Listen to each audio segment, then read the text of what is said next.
Welcome to Imperial Beach Church Online. We're so glad that you've decided to hang out with us today. Here's what to expect over the next 60 minutes. We've got some music. I'm going to come back and do some announcements. We have a great talk from one of our pastors, a little bit more music, and all of it takes right around 60 minutes. So let's jump into some worship.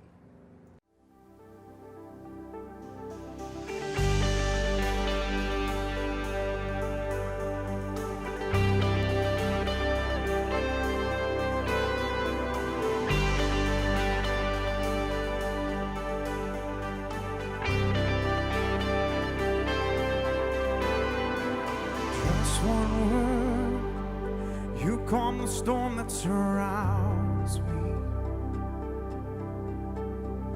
Oh, just one word, the darkness has to retreat. Oh, just one touch, I feel the presence of heaven. Just one touch, my eyes were open to see. My heart can't help but believe there's nothing that our God can't do. There's not a mountain that He can't move. Oh, praise the name that makes a way. There's nothing that our God can't do. Just one word, you heal what's broken inside. Just one word, and you revive every dream. Just one touch, I feel the power of heaven. And just one touch, my eyes were open to see. My heart can't help but believe. Oh, there's nothing that our God can't do. There's not a mountain that He can't move. Oh, praise the name that makes a way. There's nothing that our God can't do. Oh, there's nothing that our God can't do. There's not a prison wall He can't break through. Oh, praise the name that makes a way. There's nothing that our God can't do.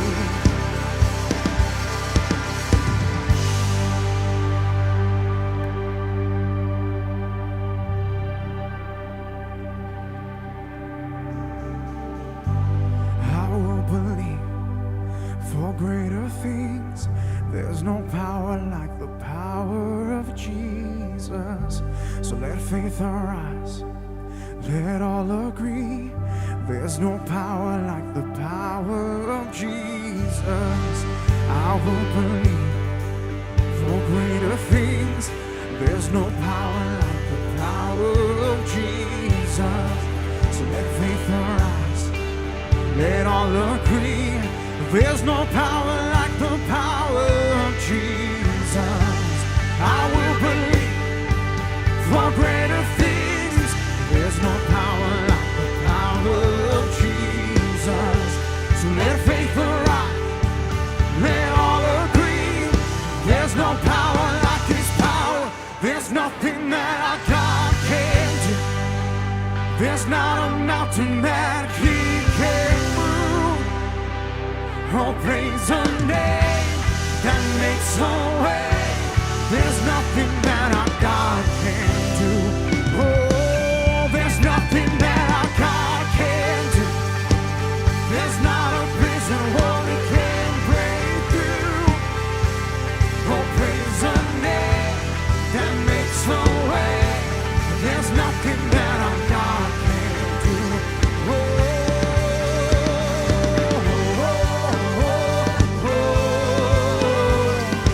oh, oh, oh.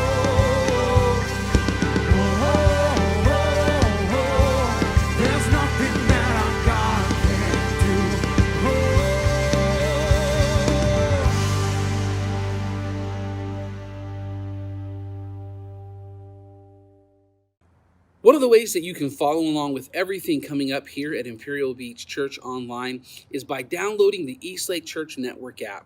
So go to your Apple or Android store and download it right now, and make sure that you select Imperial Beach Church as your location. You'll be able to follow along through the talk. You'll be able to see all of the exciting things that we've got coming up here in the future at Imperial Beach Church.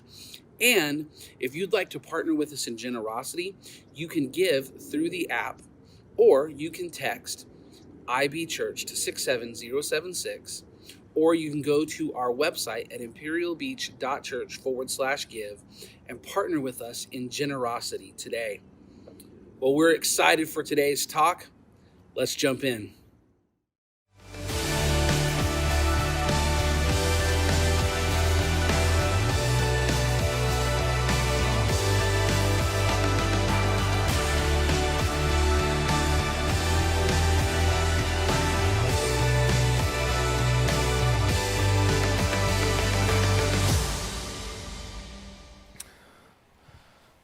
Afternoon. Some of you are like, dude, it's morning. Wow, really? This into the pandemic? Okay, all right.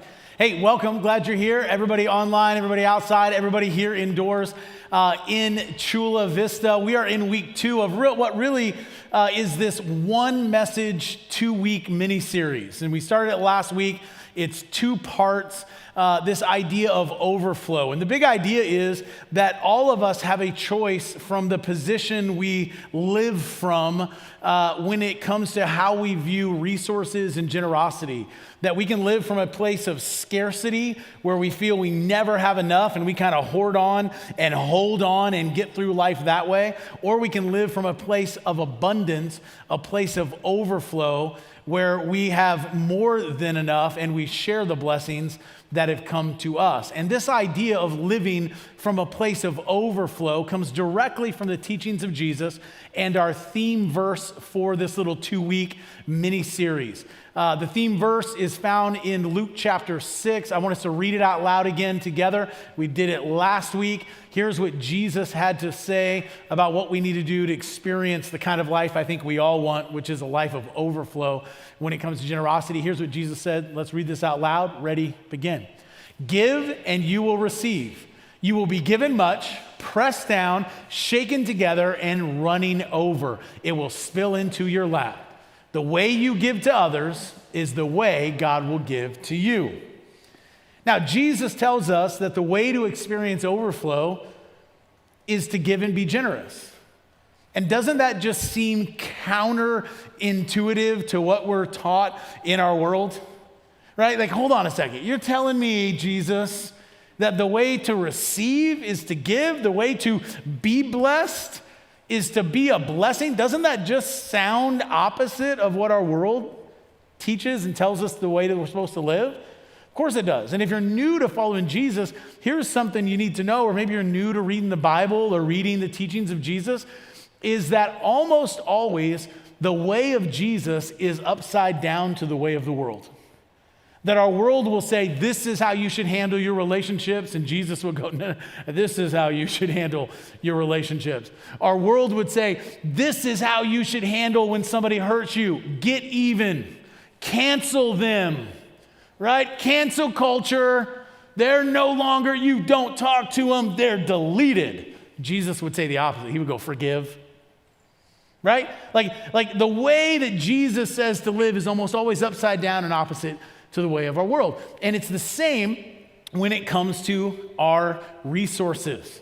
And so we started this 2-week little mini-series last week looking to answer one question. And that one question is this: how can I experience and live from a place of overflow? How can we all get the kind of life I think we really want when it comes to this? And I gave you 3 steps last week. I'm going to give you 4 this week. So let's real quick review the 3. I'm going to invite you to be a note taker today. Grab that app, or if you're at home, you can take notes, old school, pen and paper, however you're doing that. So what can we do to live a life of overflow? Before we jump in there, I think you guys are already on this camera. Okay, so let me talk to this one so you can see.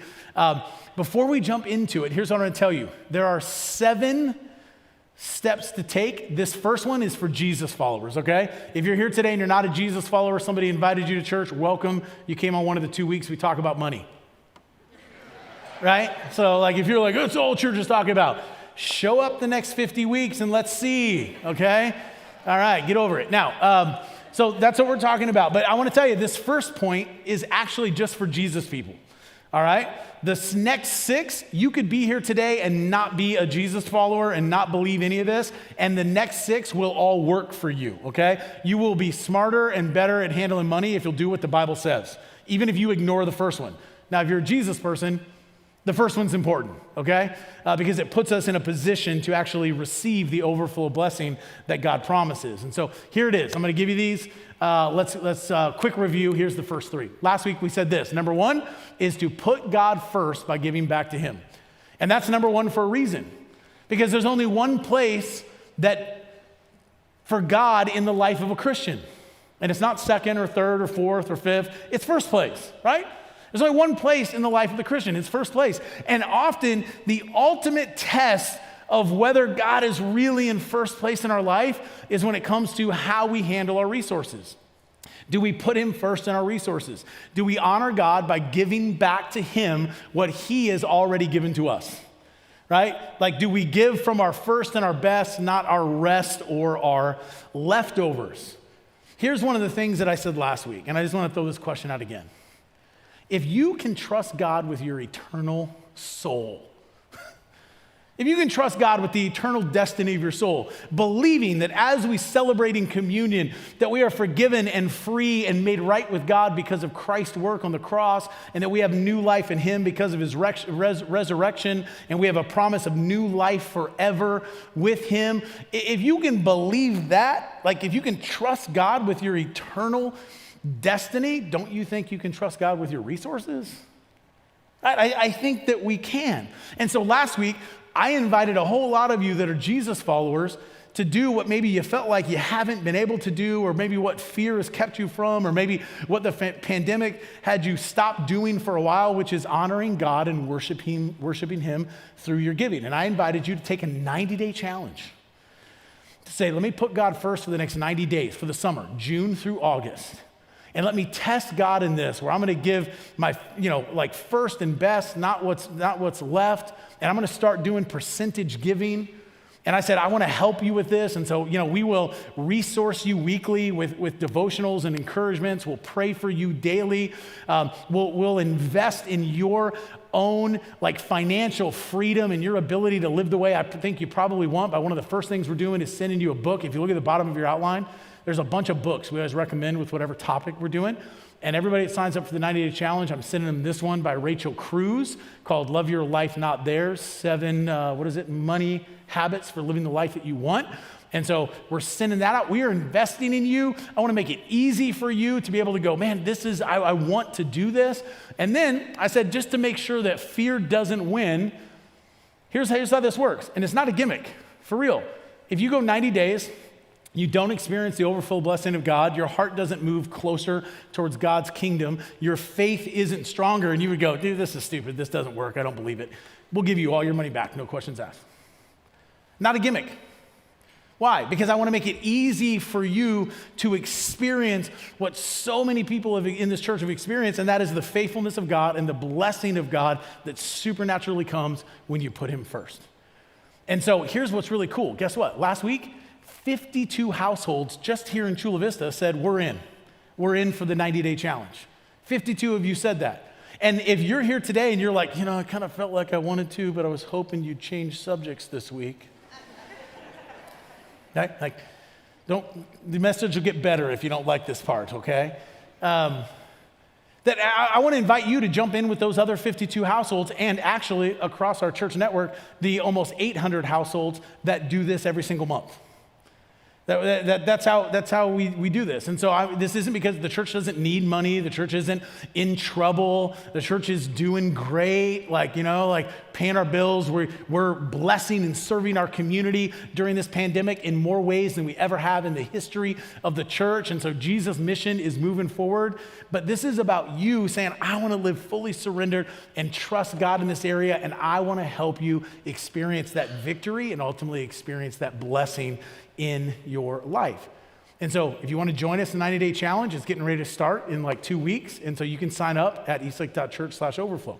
Then the second thing that we said when it comes to how do we live from a place of overflow. So the first one is put God first. All right. That's for Jesus people. And the second one, this is good advice for everybody. Second one, pay your future self by saving. And so in God's way to handle money, he says, give first, save second, live on the rest. I told you last week that I was taught this by my mentors. When I got my first job, one of my mentors gave me a goal and said, James, you will be able to live generous and you will be able to have a secure future if you will set a goal of living 10, 10, 80 when it comes to your money. Give 10, save 10, live on 80. And they said, let that be your first goal. Then when you get there, go crazy and try to hit 20, 20, 60. Give 20%, save 20%, live on 60. And so when my wife and I first got married, we had, she was a full-time college student at the time. Don't ask how old we were when we got married. We were young. Well, she was young. But again, I'm not telling that story right now. So I just made it sound like it's a scandal right there, didn't I? Like, let me just put this out there now, because that sounded, if some of you were like, how old was she? I was 23, she was 19, okay? So there you go. Don't judge. Some of you just went like, dang. You get married young when you're trying to follow Jesus. That's kind of what happens. All right. You can figure out what you think that means on your own. So, not in the notes. And I think my wife is here in the room. So, all right. What were we talking about? Oh, I got something else on my mind. All right. We had one income when we got married. We had a one-room apartment, not a one-room apartment. And we had one vehicle between her full-time college student, me full-time working, my first job as a pastor at that time. And we were committed to giving. We were committed to saving, but we could only do 10, 1, 89. But here's what we did. Eventually, when she finished her degree, started working as a labor and delivery nurse, as our incomes grew, we didn't just increase our living, we increased our giving and our saving to hit that goal. And so saving is important because it helps you plan for your future. It helps you live free. And so give first, save second. And then third, here's what we said last week. Then the third step is protect yourself by covering your basic needs. Protect yourself by covering your basic needs. Meaning, I know you really want to take that trip to Cabo, but not yet. We're going to get to it in the message, okay? Just not yet. So give, save, and then basic needs. Cabo isn't basic needs, all right? Basic needs are food, utilities, shelter, transportation, insurance, not DoorDash, Disney Plus, and Xbox Live, right? There's a difference here. There's nothing wrong with those things, but here's what I would say. If you can't worship or cover your essentials, you can't give and you can't save because you're spending on, luxuries and extras, then you need to cancel some of those memberships, stop eating out, get out from under that car payment so you can start making money work for you. And that's what the next 4 points are, and where I want to spend time today is I want to teach you how to make money work for you rather than you just working for money. And if you follow God's principles for how to handle money, that's exactly what will happen. It'll make money work for you rather than you just working for money. So here's the 4 new ones I want to give you today. The first one is this. So after you give, after you save, after you the essentials, you want to know what that's called? It's a really bad word some of you don't like. A budget. That's what it's called, a budget. Right? Like that's the essentials. Like, hey, what do we have to pay? Then here's step number 4. How do you experience and live from a place of overflow? Pay off and avoid debt. That's how you do it. You pay off and you avoid debt. Contrary to popular belief in our culture, there is really no good debt. Sure, there are some debts that are acceptable, if you will, that you go, you know what, I can live with that. Like many people can handle a mortgage or a reasonable car payment, but the problem is way too many people go into debt for luxuries and extras like vacations, gifts, or stuff that ultimately just sits in the garage or sits in the closet. Do you know how people used to actually buy stuff back in the day? People actually used to save up for it. And once they had all the money to purchase that thing they want, they would go to the store, I know this is crazy, and they would give them all the money at once, and then they would actually get to take the thing with them and own it free and clear. Can you believe this?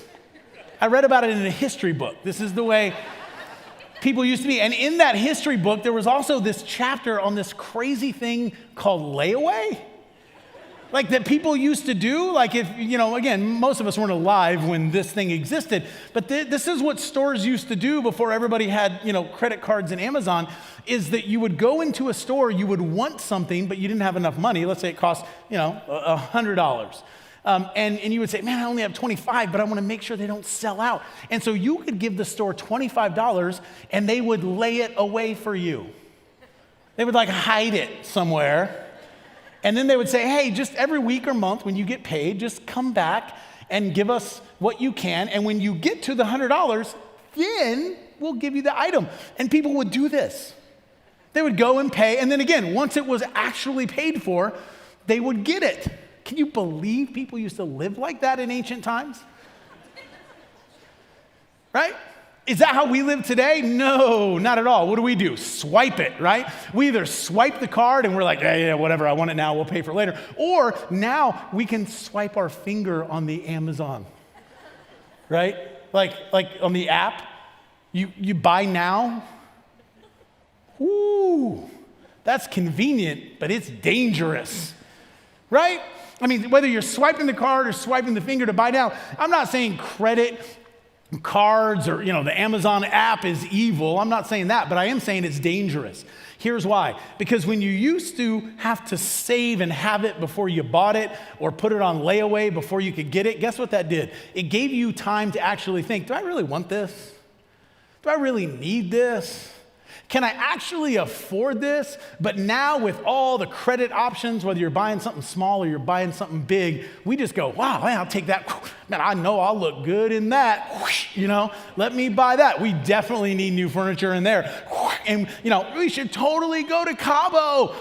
And we just swipe, and all of a sudden we're like, oh man, look at all that debt, right? And when you're in debt, here's what happens. The debt is working for somebody else and it's making them money, but it's costing you more and more money and working against you. And so, before I tell you what you need to do, let's look at the wisdom from Scripture. Proverbs 22:7, look what it says. Just as the rich rule over the poor, so the borrower is servant to the who? Lender. In other words, the person that says, oh yeah, I'll give you that loan. Just pay me back at 6%, 8%, 12%, whatever it is. Right? I mean, some of you know how that feels. You feel like you're working for Visa every month. You feel like you're a servant to MasterCard every month.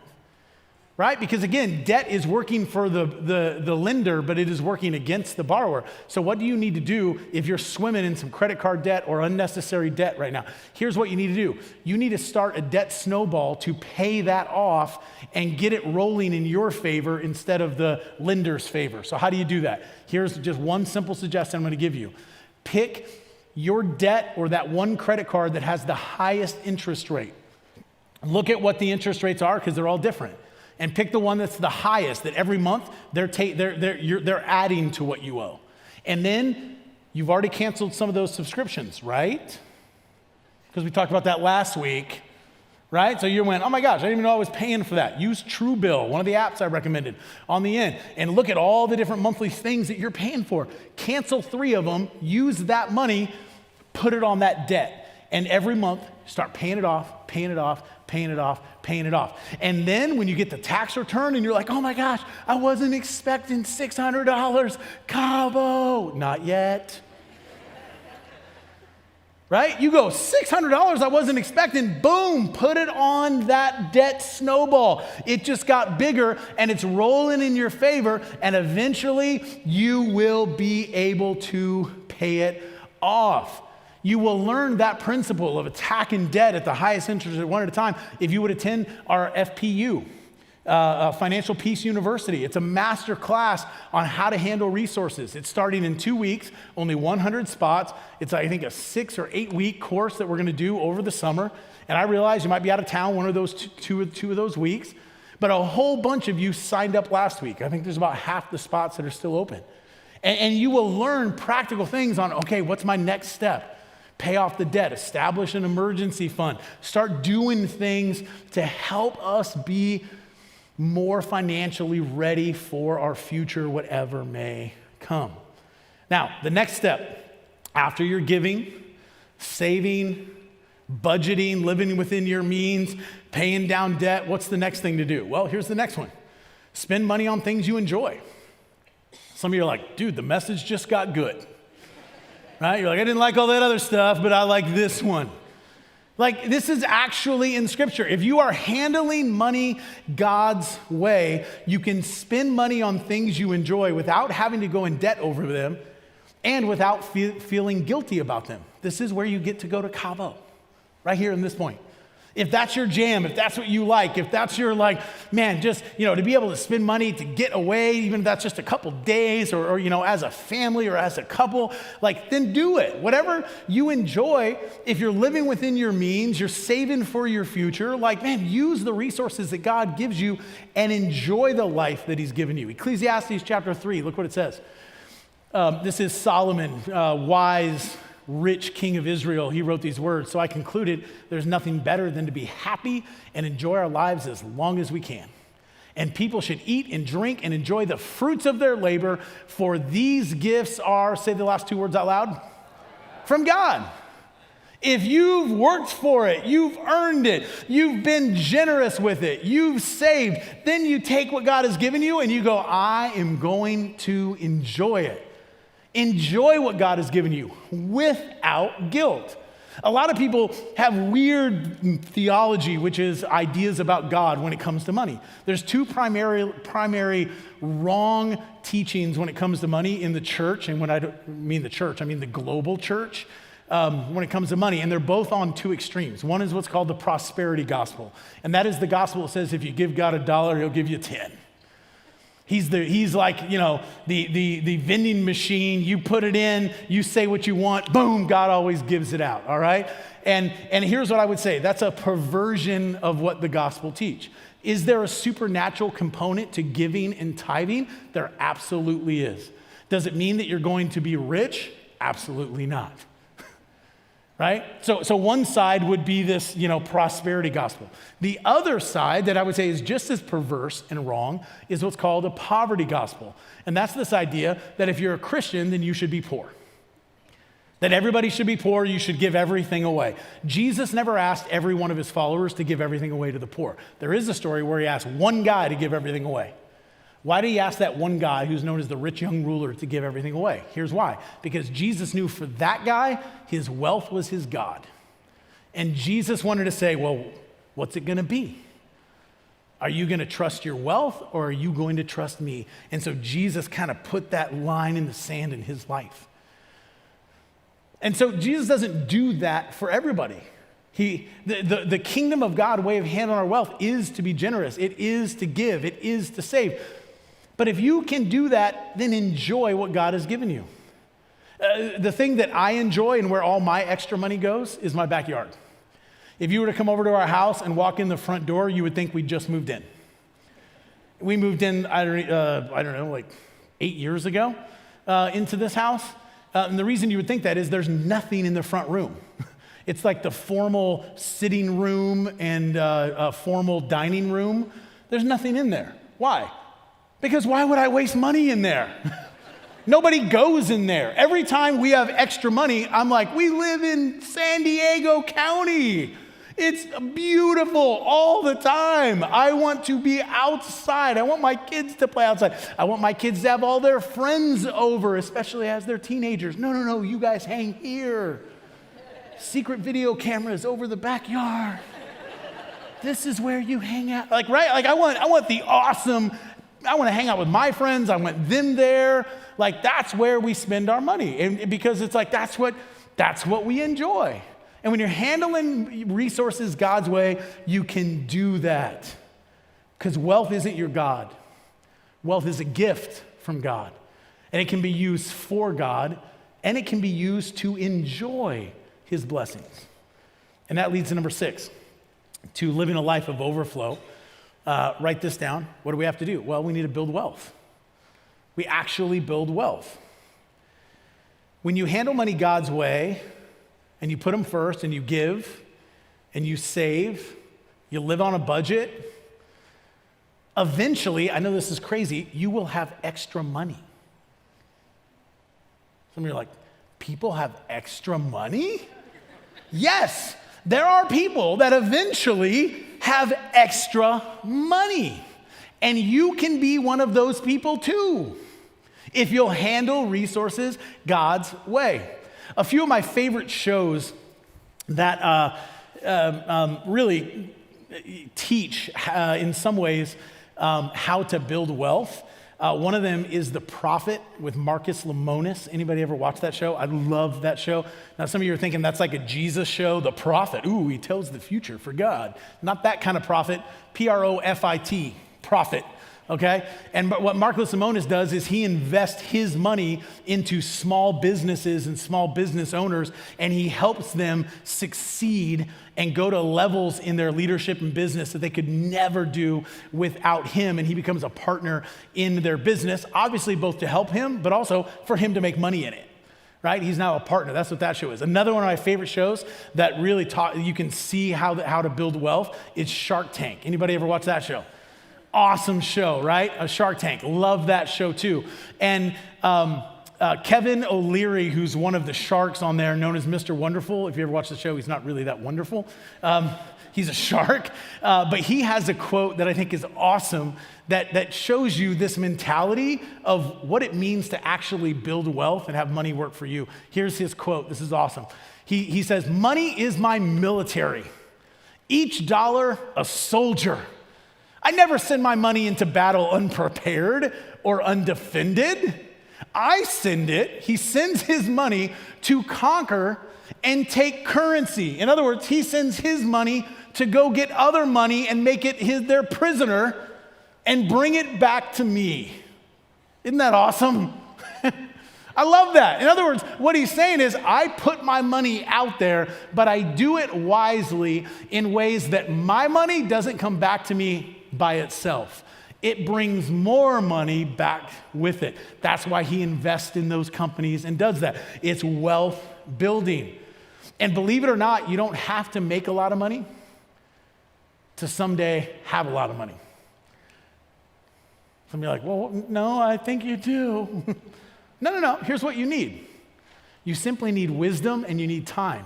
You need wisdom to know how to invest wisely, and you need time for that investment to grow through compound interest. And that's how you can take not a lot of money and someday get a lot of money. Let me give you an example of that. Here's what compound interest can do. If you were to save just $200 a month, starting at the age of 25, so assuming you're working by then. Let's just start there as a premise. Some of your parents are like, in Jesus' name, right? So let's say you're 25 years old, you start saving $200 a month every month. Starting at the age of 25, you put that into a long-term investment fund, like a 401k, or if you work for a nonprofit, a 403b, and you take that amount of money, and every single month, you do that until you're 67 for 42 years. After 42 years, you will have saved $100,000. But if you could just get a 10% return every year on that investment, and then it just keeps adding and growing for 42 years, you would have saved $100,000. But when you're 67, you would have $1.5 million. Now, I know what some of you are thinking. I wish I was 25. right? There's a lot of us that wish we were 25 and we would know that or have started. But here's what I would say to you. Start now. Start where you are. And not just for you, some of you that are, closer to that 67 or maybe even beyond, here's what I would say. Do for your kids what nobody did for you. Do for your grandkids what nobody did for you. This is the heart of Proverbs 13:22. Look what it says. A good man leaves an inheritance to his children's children. Now, some of you parents don't look at that as saying, does that mean I get to skip giving anything to my kids? Because that's the way I read that. Like I just get, that's not necessarily what it means. What it means is a wise person says, man, I want to bless the generations after me to help them be better than me. And isn't that at the heart of every good parent?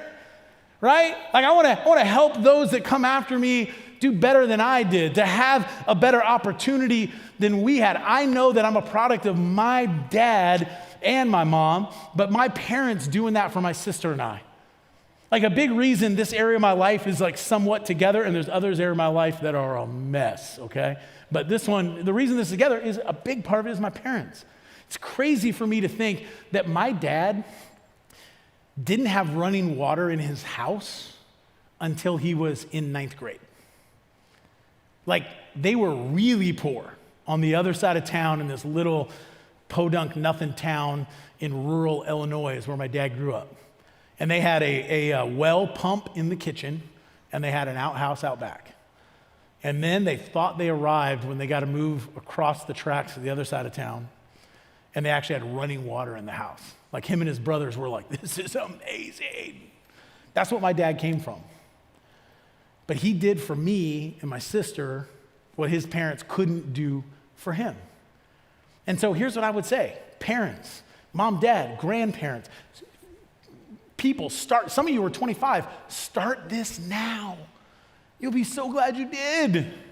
Others of you, start it for the next generation and bless them and help them do better than you. Now, here's the last point. Now, before I give you the last one, real quick, I need to dismiss everybody that's being baptized because I'm going to give you the last point, and then we're going to close with worship.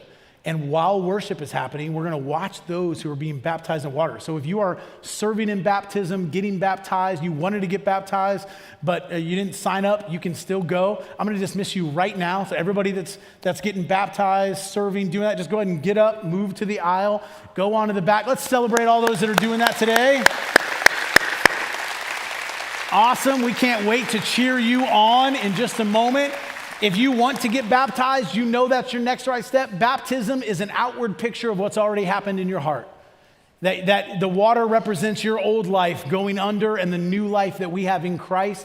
And if you want to go public with your faith, we have shorts and shirts and towels and everything you need. Just go on out there. They will get you ready so that when we start that song in just about 2 minutes, a couple minutes, I got a video I want to share with you first, then you will be ready. Okay. All right, here's the last one. How do we live a life in overflow? Last step, ultimately live generously. Live generously. Notice we started with generosity, we end with generosity. It is a beautiful thing to be able to bless others and be used by God to be a blessing. To be in a position where you can give and serve and be used by God, I think that's something most people want. I don't think most people want to live a life of selfishness. I just don't. There's some people, they do. But I think most people want to be in a position where they would go, man, I'd love to be able to give and bless other people. And when we handle money God's way, it puts us in a place to be able to do that. One of my life verses is Proverbs 11:25. Look what it says. It says, the generous will prosper. Those who refresh others will themselves be what? Refreshed. Leave that verse up there. Notice what that verse doesn't say. That verse doesn't say, get rich first, then be generous. That's what most people in our culture think. Man, I'll give and bless and help other people someday. But here's the problem. Someday rarely, if ever, comes. I'll save and plan for the future someday. But the problem is someday rarely comes. What does that verse say? If you want to prosper, you have to first be generous. If you yourself want to be refreshed, you have to refresh others. If you want to receive God's blessing, then yourself, you need to activate that in your faith and say, I am going to bless others. That is how this works. And I don't want you just to take my word for it.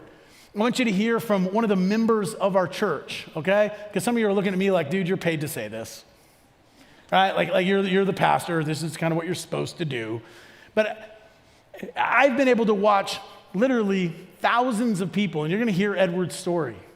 And Ed represents thousands of individuals and thousands of families who have tested God in this idea of going, I want to live in the overflow, and I'm going to choose to step out in faith and be generous in all aspects of my life. And as they do, they've experienced the supernatural goodness and blessing of God in their life.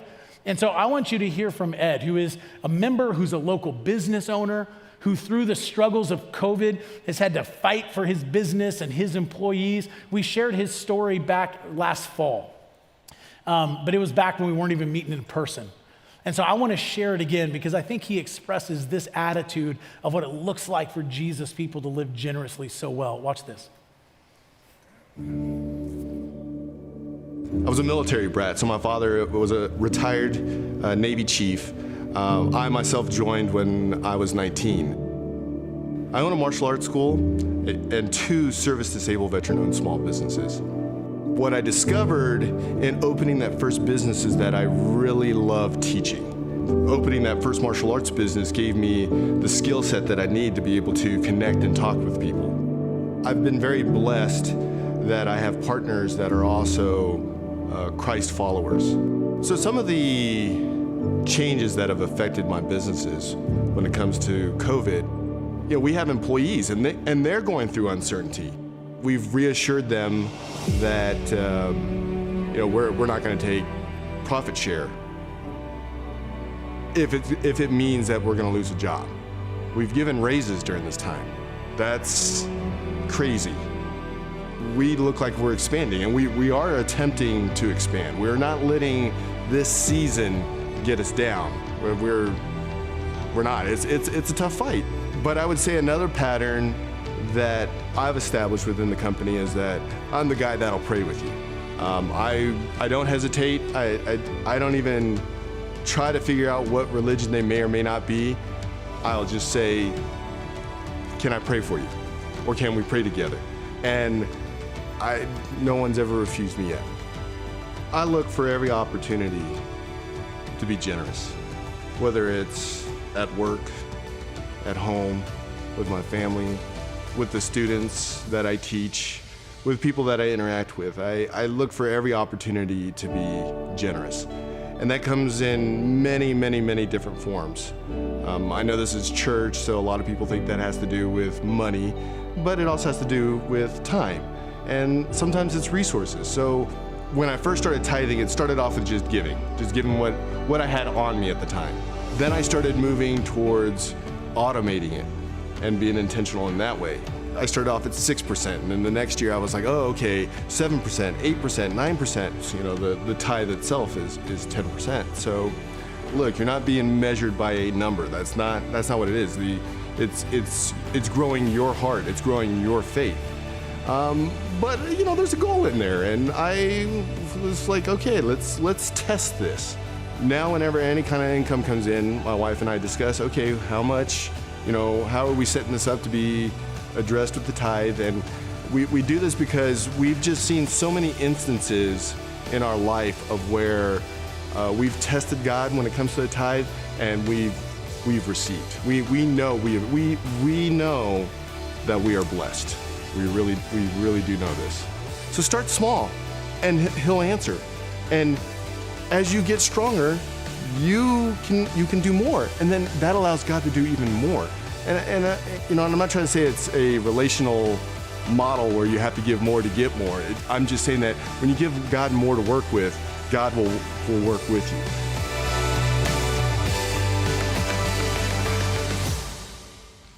you. Yeah.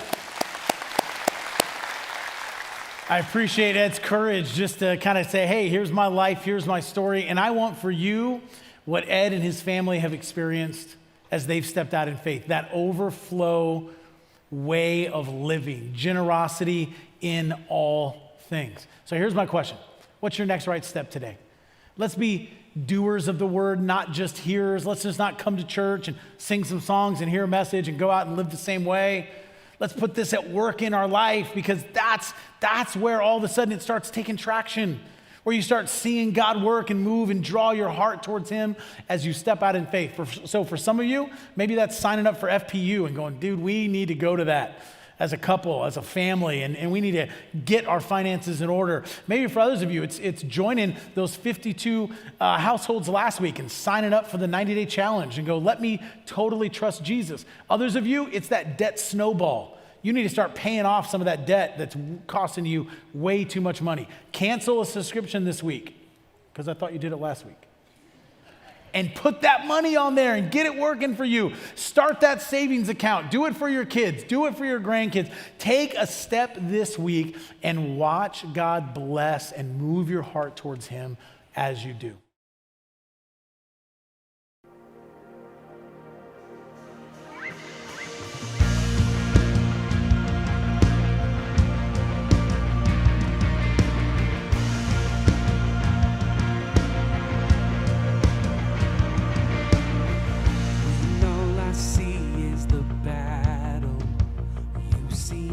Victory.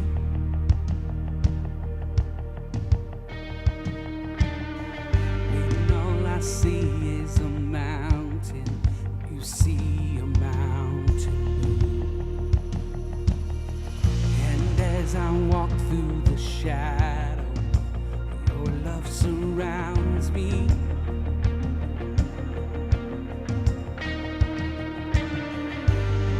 There's nothing to fear now, for I am safe with you.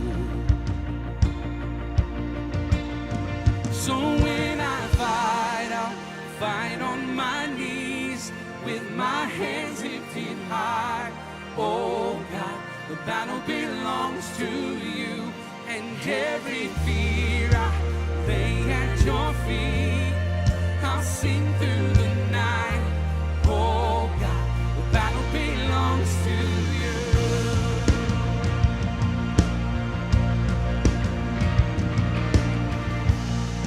And if you are for me, who can be against me?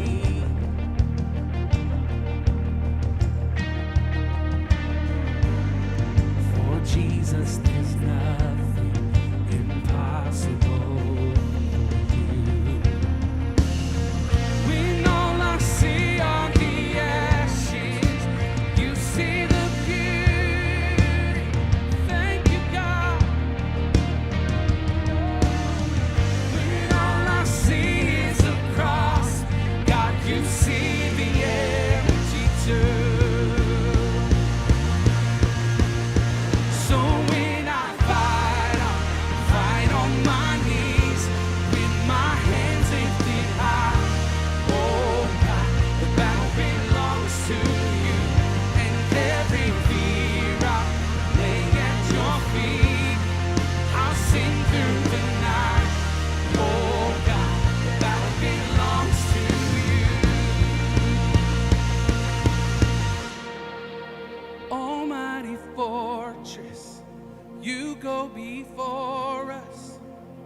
Nothing can stand against the power of our God. You shine in the shadow. You win every battle. Nothing can stand against the power of our God.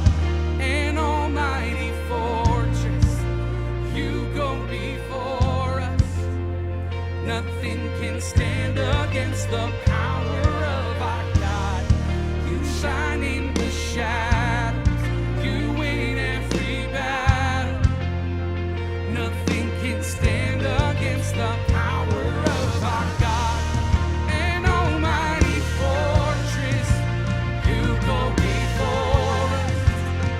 Nothing can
Well, thank you, Pastor, for that inspiring talk.